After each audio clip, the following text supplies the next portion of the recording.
Hello, and welcome to ISI Insiders, the flagship podcast of our growing love-hate relationship with the term agentic. Here on this podcast, we get a chance to go inside of ISI, the famed and now 50-year-old Information Sciences Institute, to meet some of the ISI insiders in order to better understand their what, their how, and their why. That is, what they're doing, how they came to be doing it, and frankly, why. With their ability to go anywhere else, why are they here working on this right now? And why should you, dear listener, care? Hi, I'm Adam Russell. I'm the director of the AI division at the University of Southern California's ISI, and I'm your podcast host, serving as your virtual guide as we talk to some of these ISI insiders, all to test my hypothesis that by better understanding this, by better understanding the human people who are doing the actual work that we hear about in the media, that we might get a better sense of where things may be headed, or at least where these folks think we might be headed, as well as where they think we should go and how we might get there. So my guest today is Dave Barnhart. Dave is a professor in the Department of Astronautical Engineering and also happens to be the director of the Space Engineering Research Center here within ISI. Now, Dave has a bio that, frankly, we could spend the rest of our podcast time sort of relating. So I'll be fairly concise. But again, the goal of this podcast is to introduce you to Dave, the human, not just Dave, the bio. But suffice to say that he's worked in all kinds of space things, in a sense. He's worked in aerospace and small satellite systems, technologies. He's done new satellite design, built some tools to help there. He's actually been involved in things to demonstrate new abilities in terms of multi-dimensional low-cost ground test beds for these sorts of things. We'll unpack these terms as we go forward. Most interesting to me recently is he was part of launching USC's first CubeSat into space. I love the term CubeSat. Dave, I'll come back to you on that one, I'm sure. He's founded several companies in the space sector, which is no mean feat, and speaks to, I think, frankly, the sort of Renaissance man nature of Dave as we're dealing with him today, including the number of articles he's written, which, again, are well in the double digits. Dave, welcome to ISI Insiders. Pleasure to be here. Thanks very much. Well, I hope you continue to feel that way. First question usually is the second question I'm going to ask. So the first question I have for you is space, in fact, the final frontier? I think it is the final physical frontier. And if you sort of translate frontiers into sort of thought domains, obviously the brain is one of the biggest ones that we still haven't even uncovered. Here on Earth, there's still quite a bit from a physical standpoint that we don't understand of the oceans, but literally expanding out and how humanity is going to take the next step, space does actually recognize that. Yeah, but I do appreciate, by the way, that you brought up the brain, because I was actually going to introduce that as another frontier, as it were. There's also, of course, science and technology is the endless frontier, as Vannevar Bush called it. Okay, let's get to the first question now. Second, we are going to travel with you in time back to Dave Barnhart when Dave is, 14, 15 years old. And we're going to watch Dave from 2024 talk to Dave from, we'll just say 19XX, and explain to 14, 15-year-old Dave, what are you doing now? What is that, or alternatively, what is that Dave going to grow up to do? Why? And then do you think 14, 15-year-old Dave would be surprised to hear this? So if I'm speaking to that age range, I would actually go back just a little bit further, because the person I want to talk to is the individual who sat up all night in the pajamas watching Neil Armstrong land on the moon. That was the thing that inspired all. And that set the stage for my career, honestly, from that day forward. So me speaking to that little boy a long time ago, what am I doing today that might be synonymous or you might be proud of relative to what Neil Armstrong was doing landing on the moon? Well, I'm not working on human-rated systems, but I am developing completely new concepts for how do we do connections in space.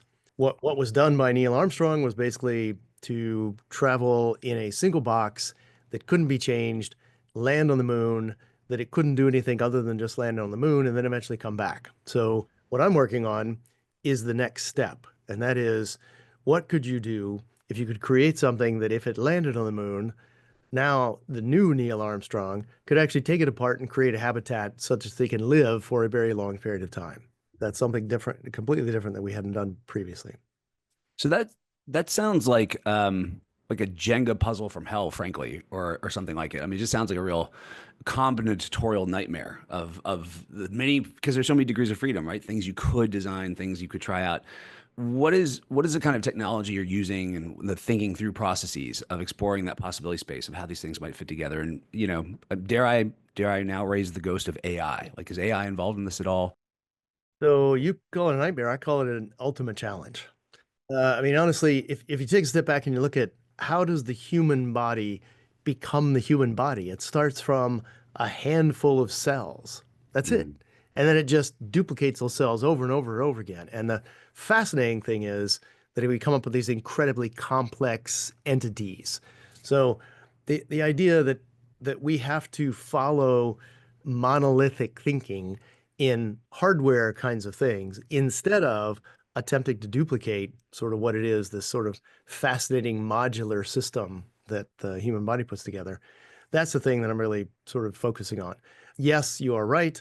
There's no question that making things that are modular or aggregatable or pluggable is a royal pain in the neck. There's no question about it. It's so much easier to build a single use system because we know how to do that, right? As engineers, we know how to go from A to B to C to D, and then boom, there it is. You have it. In our case, we have a satellite, you launch it, all's good, everything's great, right? right, And right. you start thinking about, well, I want to change it post-launch, which means in space. Yes, that is a very difficult challenge. But again, I would argue that what if you take a step back and look at the big picture, the way that we do things today by throwing them away, in essence, which is what all space systems at the moment, that's how it works. Mm, There's no way that's sustainable over any period of time, nor does it lend itself to us traveling either to the moon and doing more things on the moon or to Mars or to wherever it is that we want to go. So we really have to think differently about this construct of sustainability. You did ask the question about AI, valid question. I still struggle in honesty to mhm. define what AI means in space. Really, right? Um, But as if we solved that problem on Earth. But okay, yes, that's yeah, right. yeah, yeah. Okay, great. Yeah. At the moment, all space systems are autonomous. And so there's a bit of a difference, right? There's artificial intelligence and then autonomous intelligence. I would argue that all space systems today are AI, but it's autonomous intelligence, not artificial intelligence. And they have to be because there are no humans up there. There's no way to go turn a wrench. There's no way to go, hey, you need to modify this, right? Hmm, So hmm. we have to build in autonomy to be able to respond, right? And it's a very coarse approach because we can only program as individuals the sensing systems and then the responses to the sense to an actuation in some sense. Right. We can't really do anything else. The next step, I would translate, or I would suggest that AI has the greatest potential leverage in long duration spacecraft that utilize and support humans for life that are traveling across the distances or that are literally going and being on harsh environments. Because at that point, now it does make some sense to have the sensing information come in and to develop either agents or sort of behavioral modes that respond faster to protect the humans.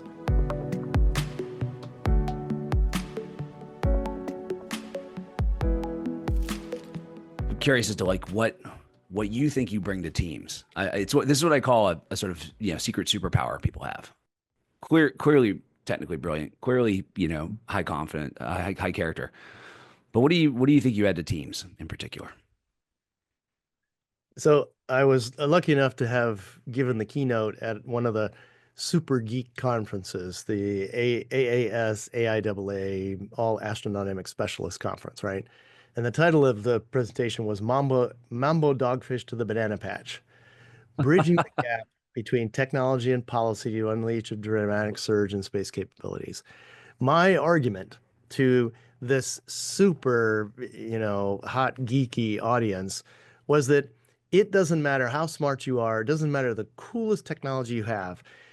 If you cannot get across either its value or its importance Mm, or its utility to those that have stakeholders or that have the funding or that have the approval process, you're wasting your own time. It's just sort of reality. Now, this was under the rubric of being in the government at the time, and then identifying the fact that we've come up with all these really cool things in laboratories, whether government laboratories all over the country, Right, right. but it's very, very hard to get them out in implementation without understanding that there are what I would call non-technical social constraints that the technical person has to understand and embrace and accept before they can then communicate to somebody else. The interesting thing is, for the students that I have, there's something else that I sort of push. I push this concept of an engineering memory. Hmm. And when they ask that, oh, that's just I'll remember the thing that I'm working on. And I said, no, you may or may not remember the thing you're working on, but you guaranteed will remember the person or people that you're working with. And in all honesty, engineering is a team sport. There's no way one individual can do it all. I'm constantly sort of graded by being, well, Dave, isn't Elon doing this, right? Isn't Oh, every yeah. single word relative to space brings up Elon? But I don't think most people understand Elon is a single individual. The people that actually are executing all this stuff are thousands of them underneath. That's how it happens, right? So I pushed very hard on the students that, if you have a cohesive team, you can do anything. If you don't have a cohesive team, it doesn't matter how cool the technology is you're working on, because more than likely it is either not going to find a fruition. You may succeed, but you may not have any transition because there's not enough passion. There's not enough sort of proselytizing or folks that are going to take it forward, et cetera. So Hmm. Hmm. I don't know if that answers your sort of social kinds of questions. Oh, yeah, no, deeply and profoundly, I think. In fact, so profoundly, I'm going to ask you an increasingly unfair question. So do you have any advice on what the key ingredients for building cohesive teams? I mean, there are people who study teamwork and development of teams, for their entire careers. They'll acknowledge it's hard, but it sounds like you have a sense, at least, what the Germans would call a Fingerspitzengefühl, right? A fingertip feel for what some of those things might be. Do you have any thoughts? I remember I remember getting Mm. sort of called out by another individual. This was years and years and years ago. And we were arguing over the utility and the use of one single person who was sort of constantly, it didn't meet this other person's sort of level of quality. And my argument was, what's fascinating is we all start at different levels.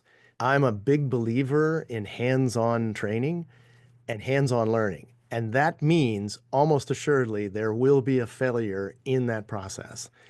And from the failure, that person or persons will learn far more than if they only had success all the way through. So I'm lucky enough at the moment. And this is one of the things you have to be very careful of at any level, no matter what sort of you are doing as a Hmm. manager, is can you put together a team? Can you allow levels of failure that provide that flash of insight or learning that, it's so much better than me coming in and saying, "Are you crazy? Why did you do this?" Yelling at somebody. It just doesn't, it doesn't hold the same weight, especially if they're typically an A-type personality who doesn't like to fail. Nobody likes to be in that position. Sure, sure. So from my standpoint, it's a bit of empathy to understand that people are going to sort of struggle and letting them have enough room to struggle, and yet also understanding when you need to now step in to say, okay, well, I sort of see you've been moving around, you haven't solved this, so let's take a step back and look at it, and then make a plan as we go forward. So it's that, and I mean, to this day, I still even argue with myself. And what's fascinating, if you read all these books on, especially from the VC community, is that they're all hardcore and you beat people, and if they don't work, you throw them out immediately, right? And you just very quickly you turn on. That's wonderful and it works for a period of time, but it typically generates a very, very high turnover environment and not one that is conducive to a long duration sort of culture that you're able to push forward. Hmm. Hmm. That makes a lot of sense to me. You were describing essentially the creation of what we call psychological safety, in some sense, which is key to being an excellent coach. I mean, it sounds to me like you are essentially a world class coach in many ways. when I left the ARPAs, I wrote this article on the role of intelligible failure in sort of learning and advancement, both invention, which is the technical, as you described, the technical development, but then innovation, which is the actual adoption and use of this stuff. I do remember a former director of DARPA though saying, because I think I'd fallen too casually into the habit of saying, oh, we're proud to fail at the ARPAs, which of course is not true. She corrected me quite appropriately and said, no, we're proud to create an environment in which people are not afraid to fail. And I said, that's it. Yeah. It sounds like that's what you're doing. You're creating an environment in which people aren't afraid to fail because they know you got them, or alternatively, it's part of the process.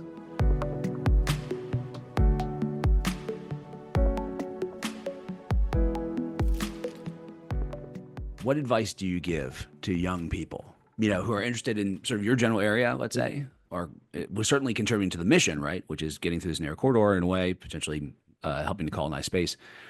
In addition to the technical skills that are required, what other things you ask or would you advise them to focus on?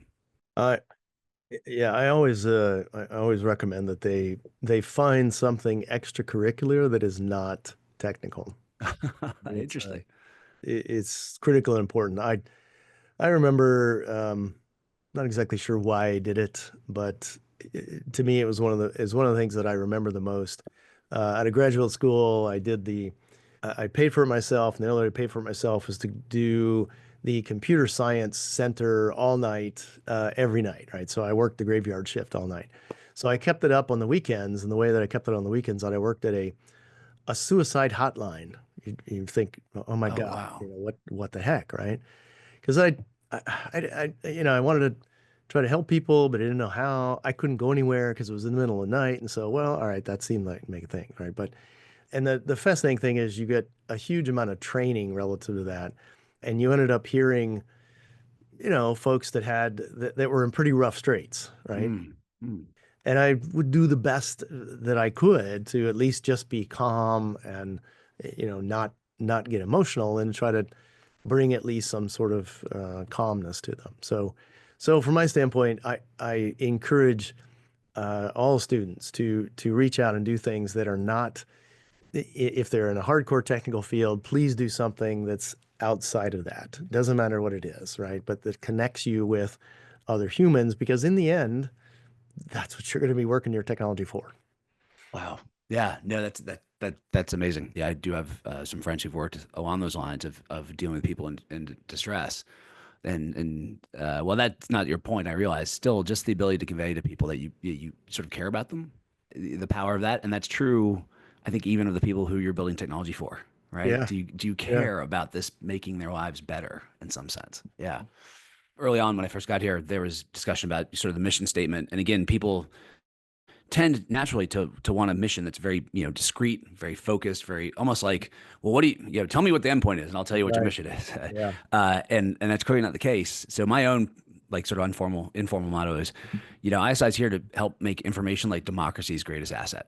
Where I come in as a director is essentially to try to empower the people here to do those sorts of things.